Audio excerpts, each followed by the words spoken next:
Chico City Council has declared a shelter crisis, making the city eligible for a share of Governor Jerry Brown's $500 million homeless emergency aid program.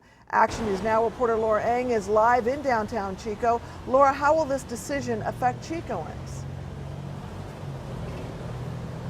Debbie, I spent some time in downtown Chico today to speak to a council member as well as a business owner, and they both helped me understand the challenges that Chicoans are facing on both sides of the homeless issue. And they also helped me understand what kind of a difference this decision could make.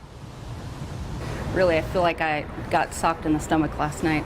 Terry Dubose is talking about the Chico City Council's decision to declare a shelter crisis. I feel very strongly that we shouldn't have declared a shelter crisis. Dubose made a Facebook post about the issue on Monday that got a lot of traction. This is an issue for the safety of our community and the criminals and the vagrant criminals that are coming to our town, and I think this is an open invitation. I spoke with Chico Council member Carl Ori, who voted yes on declaring a shelter crisis. I asked him what was his reaction to Dubose's concerns. This is not going to somehow immediately make homeless folks disappear that are hanging out downtown. That's not the intent. I asked him what was the intent behind the shelter crisis. We're talking about trying to figure out how to get 40 or 50 people off the streets into shelter. But Dubose says this isn't enough to solve the problem.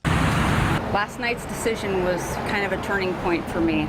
Terry Dubose was born and raised in Chico. She's lived here for about 55 years, and she had plans to live here for the rest of her life. But she says now with the Chico City Council's decision, this might make her change her mind on that. I just don't see myself after retiring or anything staying here if things continue to go the way they are. It really saddens me. To oppose this because it isn't dealing with the problem next door to her, I get that. But we're trying to find shelter for people over 60 years old, shelter for veterans, shelter with women with children.